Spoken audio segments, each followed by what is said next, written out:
Hello students. Now today we discuss about the strategy of science exam. आपका English का exam हो चुका है? हाँ सर, हो चुका है। और नेक्स्ट एग्जाम आपका जो 20 को है वो है आपका साइंस का। ठीक है, तो उसके लिए क्या स्ट्रैटेजी होनी चाहिए पहले हम वो बताएंगे।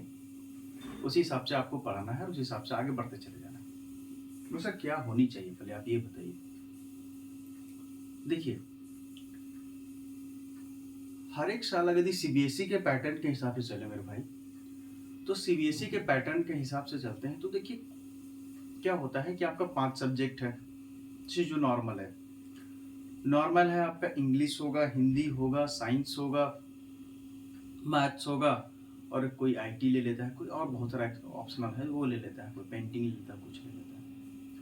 लेकिन यदि मेन सब्जेक्ट में देखा जाए तो मेन सब्जेक्ट में आता है आपका हिंदी, इंग्लिश, साइंस, एसएसटी और मैथ्स।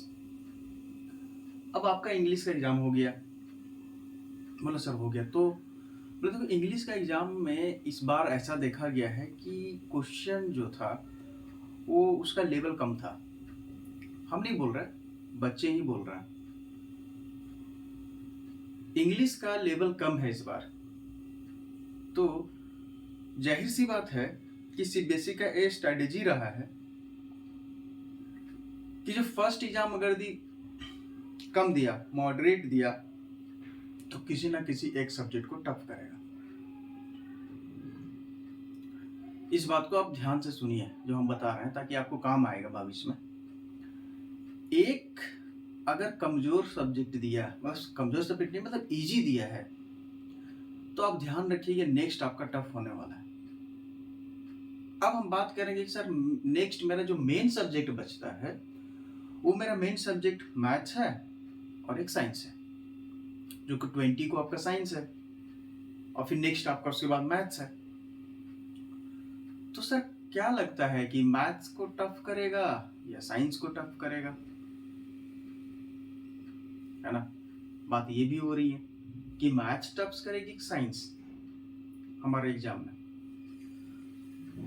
तो चलो थोड़ा पिछले बार की देखते हैं। अगर हम सेशन की बात करें तो 23-24 की बात करते हैं, जो मतलब पिछले साल आपका जो हुआ,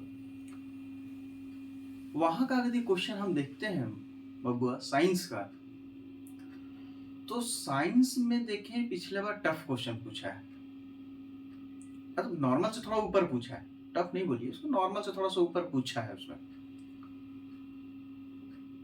तो इस बार हो सकता है कि नॉर्मल से ऊपर पूछा है, तो इस बार हो सकता है कि साइंस को थोड़ा नॉर्मल में रखे और मैथ्स को आगे कर दे, मतलब मैथ्स थोड़ा हायर लेवल का पूछे। तो यही 2-3 बात हम करने आए हैं आज, और हम आपको बताएंगे कि कैसे इसको करना है। ठीक है, और कुछ कुछ हम ट्रिक बता देंगे, जिसको लोग बोलता है हैक है, कैसे मार्क्स बढ़ाने का ट्रिक है, क्या होता है नहीं होता है, वो सारा कुछ अभी डिस्कस करेंगे। देखो, और एग्जाम से बिफोर तो हम बता ही देंगे आपको, एनर्जेटिक वीडियो जो हम डालते हैं वो तो रहेगा, लेकिन उससे पहले क्या स्ट्रेटेजी होनी चाहिए ध्यान से समझिए आप, है ना? जैसे 20 को एग्जाम है आपका साइंस का, तो आप साइंस का एग्जाम को कैसे लिखिएगा या फिर भी आपको कैसे पढ़ना है, ये बात को आप समझिए। देखिए, हम यहाँ पे लिखे भी हैं strategy for the science exam. Strategy for the science exam, science exam के लिए क्या स्ट्रेटेजी होनी चाहिए हमको, ताकि हम बेहतर मार्क्स लेकर आए। ठीक है जी, तो बेहतरीन लाने के लिए आपको थोड़ा मेहनत तो करना पड़ेगा। सर मेहनत बिना होता ही नहीं है, तो मेहनत तो करेंगे। बोला सर मेहनत के अलावा और क्या करना होगा? मेहनत के अलावा आपको कुछ अपने से स्ट्रैटेजी अपनानी होगी, वो स्ट्रैटेजी जो हम अभी बताएंगे उसके हिसाब से आपको काम करना होगा। बोले सर क्या स्ट्रैटेजी है? पहले हम आपको बताते हैं कि सर जो हम लोग जब कॉपी चेक करने जाते हैं, या फिर जो एग्जामिनर जिस कॉपी चेक करता है उसको कैसे करता है, पहले आपको ये समझना होगा, तब हम स्ट्रैटेजी की ओर जाएंगे। बस सर हम जो एग्जामिनर कॉपी चेक करता है उसके पास क्या होता है बाबू, कि जैसे मान लो सपोज करो कि मान लिया जाए कि आपका जो क्वेश्चन है, जो ए सेट A1 2 3 4 जो भी आया होगा आपका ABCD कुछ भी, तो वो सेट का जो होता है सेट वाइज हम लोग को मिल जाता है। जैसे 15 आदमी मिला तो 5 आदमी को सेट ए मिला, 5 आदमी को सेट बी मिला, 5 आदमी को सेट सी मिला, और 3-3 सेट है तो ऐसे करके हम लोग को मिल जाता है। मेन इंपॉर्टेंट ये होता है कि जो सेट हमको मिलता है उस सेट का जो आंसर होता है, ध्यान रखिएगा, वो सीबीएसई प्रिंट करके ही देता है और उसके अकॉर्डिंग ही हम कॉपी चेक करते हैं। इस बात को बहुत बड़ा बात बोल रहे हैं, इस बात को ध्यान से समझिएगा। जो आंसर आप लिखे, आप तो ठीक है लिखे हैं, सीबीएसई अपना खुद आंसर जारी करता है और उस आंसर जारी किए हुए को ही हम आधार मान करके, बेस मान करके हम लोग कॉपी चेक करते हैं। ठीक है जी, ओके। तो बोला सर इसमें बात क्या है? देखो बात ये है कि देखो कभी भी जो टीचर्स होते हैं ना, वो कभी भी स्टूडेंट्स को मार्क्स डिडक्ट करने के फेर हम कभी नहीं रहते, है ना। वो चाहते हैं कि बस हमको जो सीबीएसई दिया हुआ है 1 लाइन 2 लाइन का आंसर, बस उसमें 1 पॉइंट हमको कहीं मिल जाए, है ना, 1 पॉइंट मिल जाए, तो उसके बेसिस पे हम लोग क्या करते हैं, मार्क्स दे देते हैं। वो होता है, वैसा ही होता ही है। कोई जरूरी नहीं है कि जैसा सीबीएसई को एग्जाम वो भेजा है हूबहू वो सही दे, ऐसा थोड़ी होता है। सीबीएसई जैसा लिखा वही कोई बच्चा रट के आया वही लिख दिया, कैसे बच्चा को मिलेगा? नहीं, हम लोग क्या करते हैं, उसका की पॉइंट देखते हैं, क्या इस की पॉइंट मिल रहा है। जैसे साइंस की हम बात करें तो साइंस की जैसे आपका है स्टेरिफिकेशन है, सॉपनिफिकेशन है ना, न्यूट्रोफिलिकेशन जो आता है आपका Na+, अगर हमको Na+ भी मान लो सॉपनिफिकेशन आपसे पूछा गया, सॉपनिफिकेशन में आपको कहीं Na+ भी दिख गया ना, तो उसमें हम मार्क्स देंगे। स्टेरिफिकेशन मान ले पूछ दिया, अगर COOH दिख गया, कार्बोक्सिलिक एसिड दिख गया, मार्क्स देंगे। ठीक है, तो सर बताना क्या चाह रहे हैं? बताना हम ये चाह रहे हैं, मेन जो मुद्दा है कि जो क्वेश्चन आप जान रहे हैं बबुआ, उस क्वेश्चन को तो आप करेंगे ही अपने तरीके से, और जो क्वेश्चन नहीं जान रहे हैं उसको छोड़ के नहीं आना है। आज का वीडियो बस इसी पर है। आज जो हम बताना चाह रहे हैं, मेन मेरा पर्पस यही है, समझ रहे? जो आप जान रहे हैं वो तो लिखेंगे, हाँ सर वो तो अच्छी से लिखेंगे, क्या दिक्कत है उसमें, अच्छा बम्फाड़ लिखेंगे, कोई कुछ नहीं करेगा उसमें, 100% लिखेंगे। बोले सर बिल्कुल लिखिए, आपका फर्ज है, आप लिखेंगे।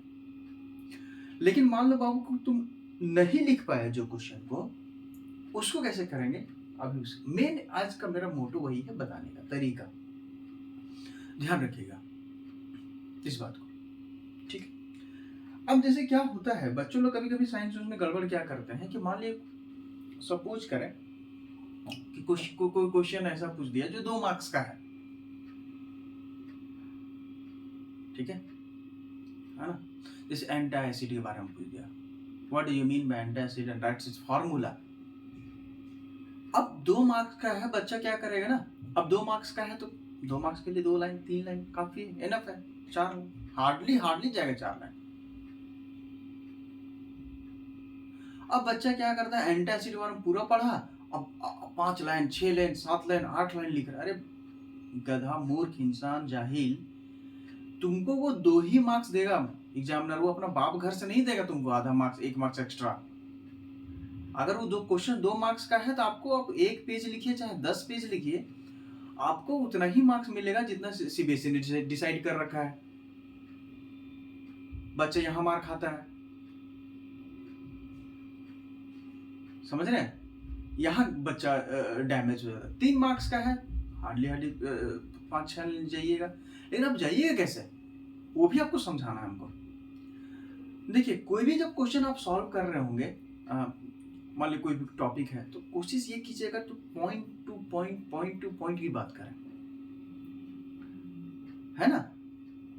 जैसे what are the uses of concave lens, आपकी साइंस में है, एंड ड्रॉ द फिगर, ऐसे कुछ देगा, place object is between the focal and beyond F and 2F, between F and 2F, ऐसे कुछ करके दिया।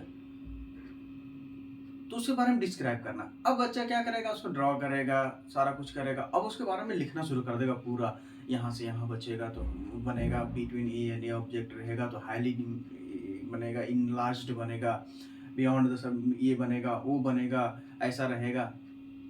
नहीं करना वैसे, आपको सीधे सीधे क्या करना, टू द पॉइंट टॉपिक लिखना। जैसे मान लीजिए उसको ड्रॉ करना है, ड्रॉ कर दिए, ड्रॉ करने के बाद आपको क्या करना है कि sir object is in between इतना इतना, है ना। सेकेंड मान लीजिए कि इमेज फॉर्म, पहला मान लीजिए एक से लिखे, पहला टॉपिक लिखे, जो जो लिखना है लिख लिया, दूसरा टॉपिक, फिर जो दूसरा पॉइंट है ऐसे लिखे, फिर तीसरा पॉइंट ऐसे हाईली डिमिनिश्ड बनेगा या फिर इनलार्ज्ड बनेगा, वर्चुअल एंड इरेक्ट बनेगा, ऐसे पॉइंट दीजिएगा,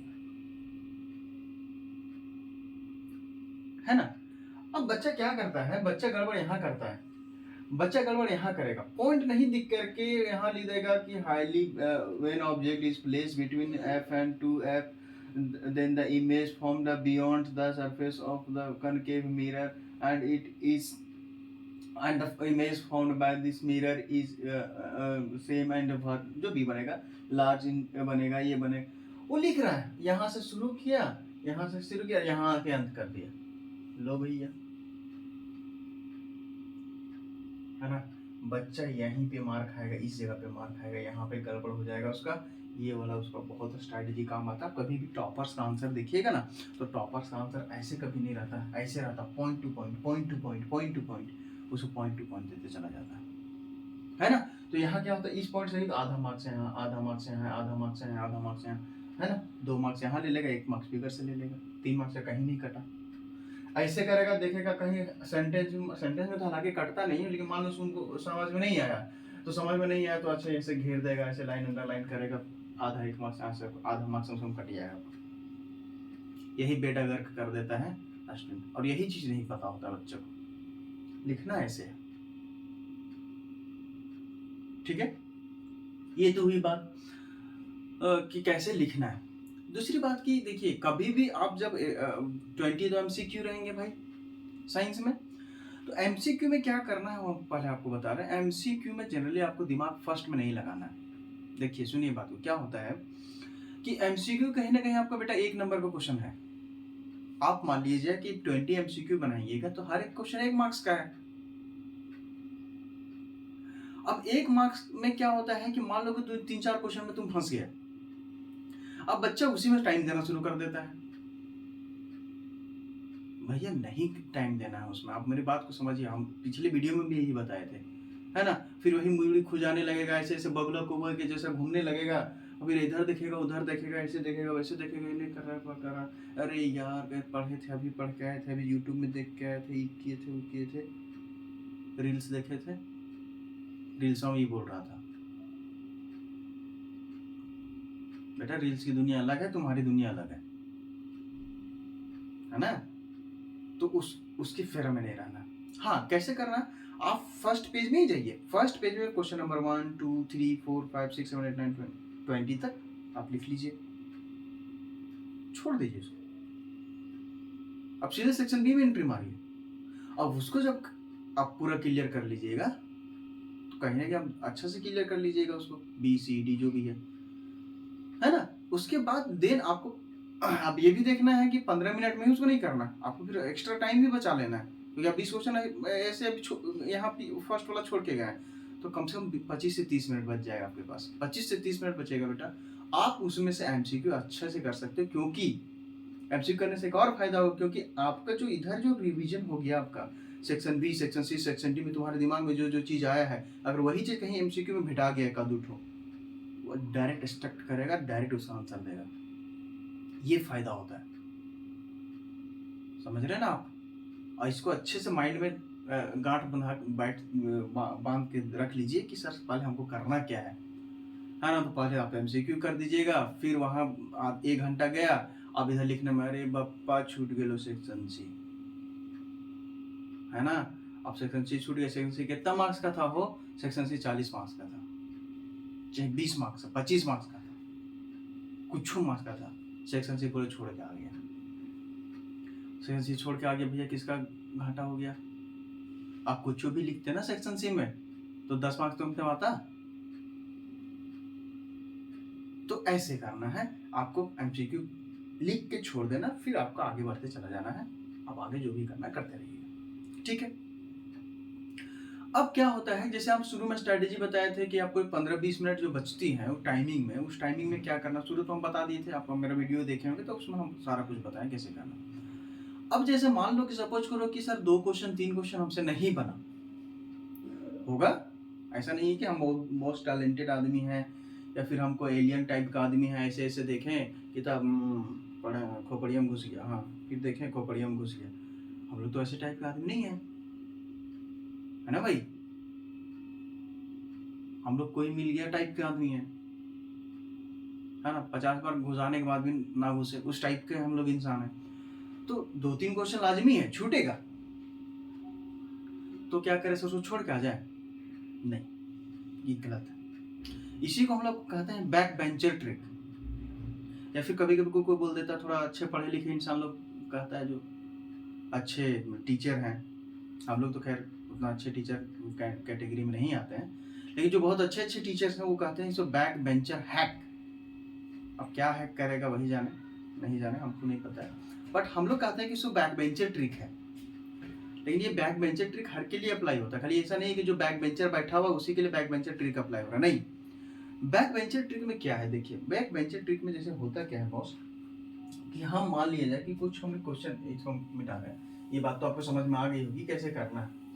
बैक बेंचर ट्रिक में क्या होता है कि जैसे मान लो सपोज करो बॉस कि हमको कोई क्वेश्चन ऐसा रहा, हाँ जैसे क्वेश्चन नंबर मान ली 6 की सेक्शन किसी का रहा, हम ऐसा कर रहे हैं अपने में, मान लो क्वेश्चन नंबर 6 कुछ ऐसा रहा जो आपको नहीं पता है ना, आपको नहीं पता है। जैसे मान लीजिए सपोज कर रहे हैं कि हम एक क्वेश्चन लिख रहे हैं, Y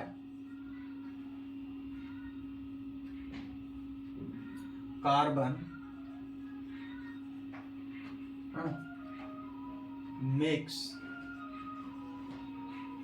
bond to each and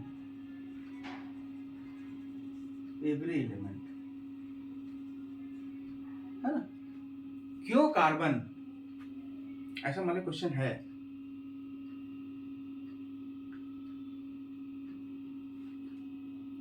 each and every element के साथ वो अपना, मतलब each and every mostly element के साथ वो अपना बॉन्ड बना लेता है, काहे भैया, अब तुमको नहीं पता इसका आंसर, क्यों वाई, ठीक है जी, वाई।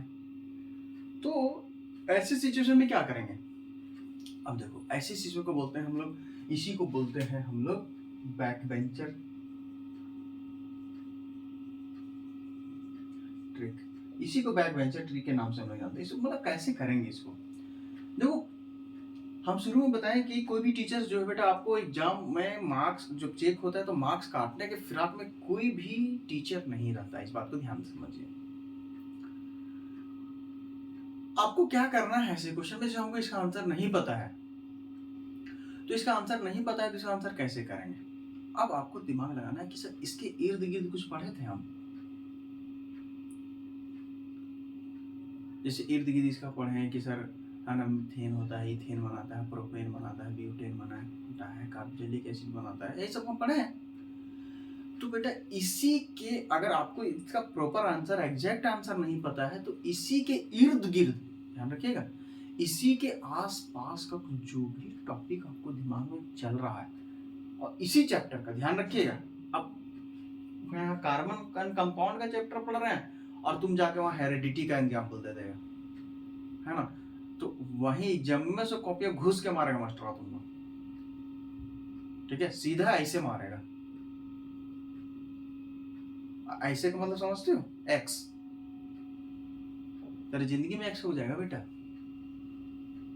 है ना, इसलिए उसको बेड़ा गर्क नहीं करना है एक्स वाई जेड वाला में, है ना, उस एक्स का तुम लोग दूसरा मीनिंग मत निकालेगा, ठीक है। तो कैसे करना है इसका, आपको जिस कार्बन कंपाउंड से बेटा, तो कार्बन एंड कंपाउंड्स का ही कुछ टॉपिक ले लेना है, कुछ जो आपको पता है, कुछ तो पता होगा बे, पढ़ा है तो 1 साल तो कुछ तो जरूर पता करके होगा, ऐसा तो नहीं कि नहीं पता होगा, कुछ ना कुछ जरूर पता होगा। बस ध्यान रखना है कि अगर नहीं पता है, एकदम बियॉन्ड अब चले गए सर हमको नहीं पता, एकदम अस्वस्थ हो गए, नहीं पता, तब आपको क्या करना है कि वो टॉपिक उठाना है और उसी के इर्द गिर्द का जो भी चीज होगा उसको आपको क्या कर देना है, इसको लिख लेना है।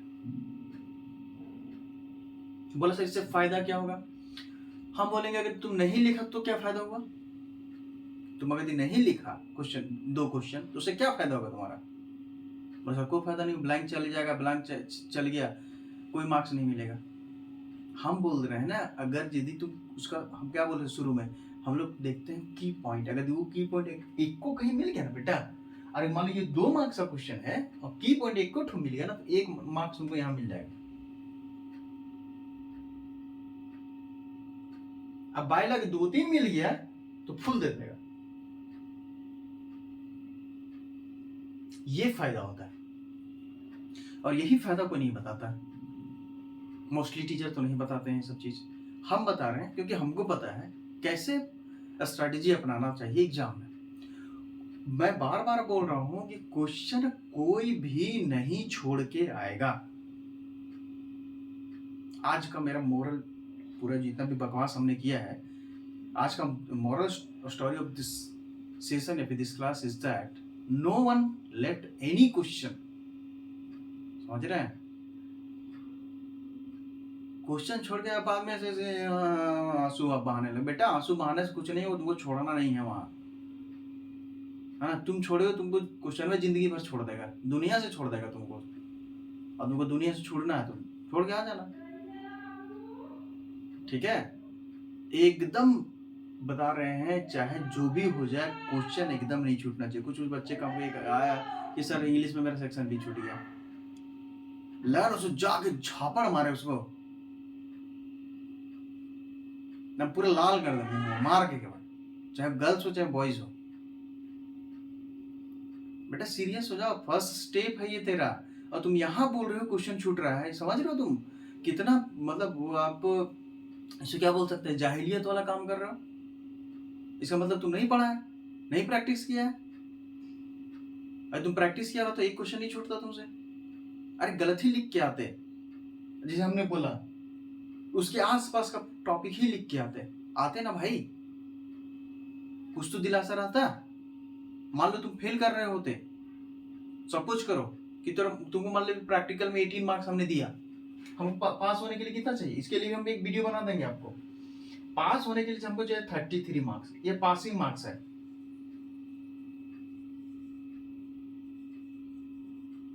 जो एकदम खत्म प्राणी है ना उसको ये देखेगा, जो एकदम खत्म प्राणी है, हमारे टाइप का स्टूडेंट नहीं।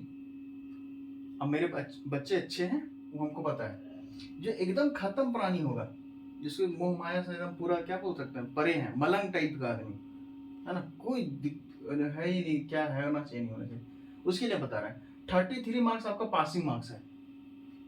आपका बेटा कम से कम स्कूल, क्योंकि आप स्कूल में तो आप फेवरेट स्टूडेंट रहे होंगे, आप नहीं पढ़ रहे होंगे इसका मतलब तो आप टीचर का फेवरेट होंगे, क्योंकि आपको टीचर कभी धोना नहीं होगा। अब जब धोना नहीं होगा अच्छे से तो कहीं ना कहीं फेवरेट ही होंगे, तब तो नहीं धोना।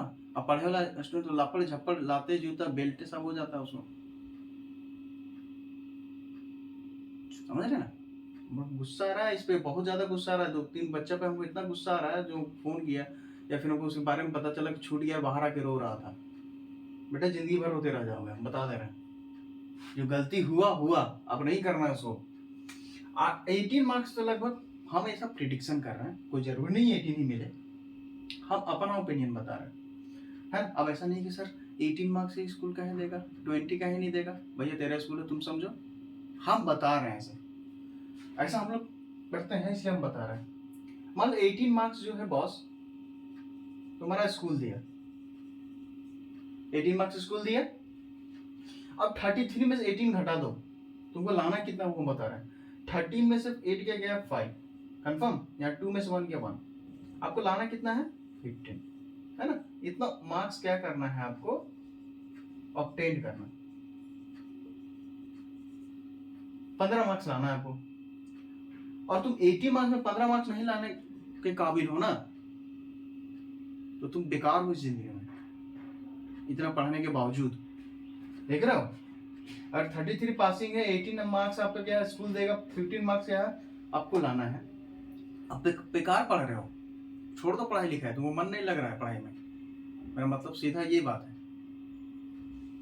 हम हर आदमी को, हर व्यक्ति को पढ़ाई से ही जज नहीं करते हैं, लेकिन कम से कम एटलीस्ट जो स्टूडेंट है उसको पढ़ाई से जज किया जा सकता है।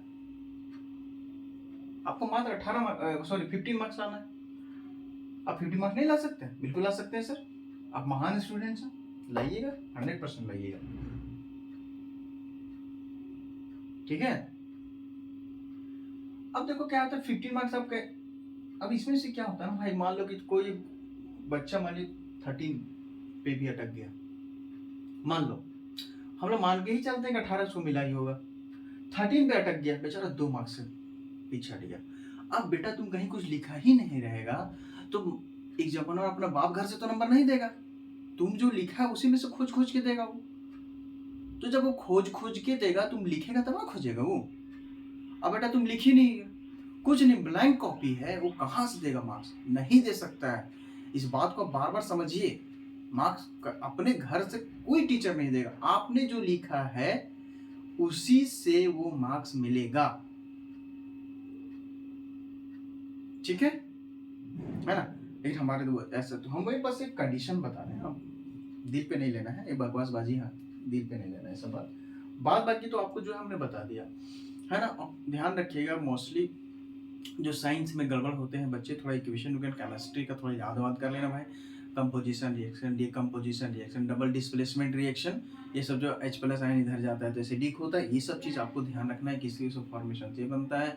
बैलेंसिंग याद देख लीजिएगा, और बहुत सारा चीज़ है, वो सब सारा कुछ देख लीजिएगा, आपके लिए कहीं ना कहीं बेनिफिट होगा। और ये जो स्ट्रैटेजी बनाए, नहीं छोड़ने का क्वेश्चन, जो क्वेश्चन छूट रहा है टू द पॉइंट टॉपिक के हिसाब से हम लेके जाएंगे, टॉपिक के हिसाब से लेके चलिएगा, आपको कहीं ना कहीं बेनिफिट होगा, इस बात की गारंटी हम देते हैं, ठीक है। और फेल होना किसी को है ही नहीं, क्योंकि जब इतना कम मार्क्स लाना है, आप इससे फेल हो जाइएगा तो फिर हम क्या बोले, कुछ नहीं बोल सकते हैं हम।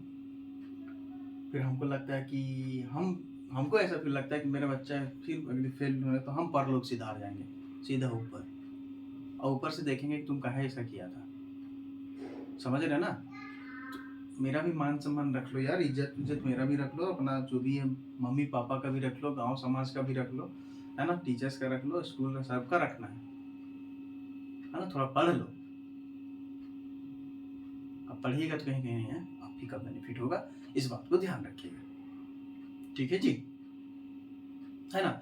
और बार बार हम बोल रहे हैं कि अभी आपको एकदम be energetic, be confidence and normal होके रहना है, ज़्यादा कुछ भाग दौड़ नहीं, एकदम घर पे रहिए, be safe, be stay, we safe, है ना। ये मेरा हमेशा रहता है बच्चों को। और थोड़ा प्रोटीन रिच खाना खाइए, है ना, ताकि आपको कम से कम मे बी 1 महीना एटलीस्ट आपको तबीयत खराब नहीं करना है। अभी तबीयत खराब हो जाएगा भैया, सीधा आप सदर अस्पताल में जाइएगा, 10-15 दिन वहाँ रेस्ट हो जाएगा, है ना। तो आपको तबीयत नहीं खराब करना, और एकदम बी नॉर्मली होके पढ़ना है ना, अच्छे से पढ़ना है, एनर्जेटिक होके पढ़ना है।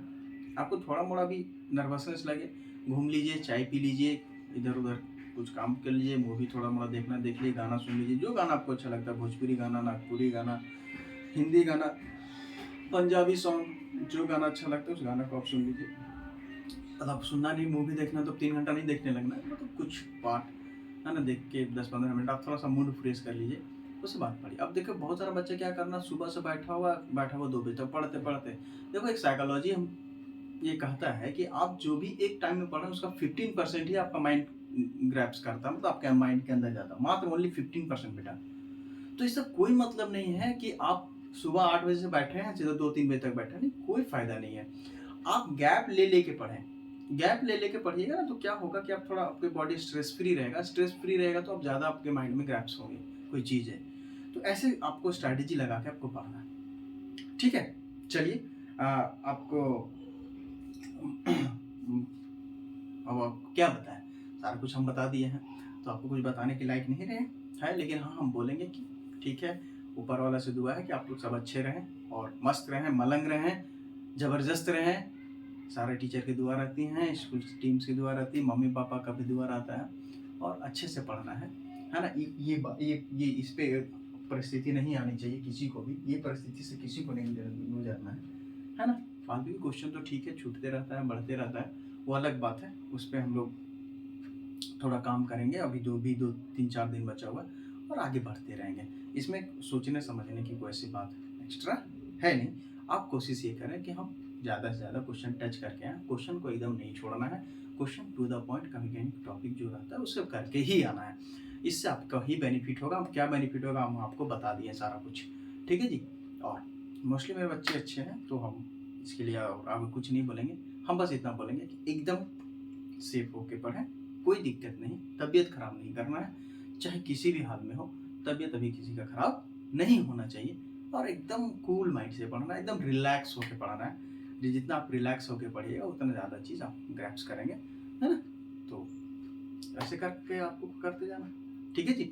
हम जब फिर आगे जब नेक्स्ट वीडियो आएगा हम उसमें ज़रूर बताएंगे कि आप कैसे क्या करना है।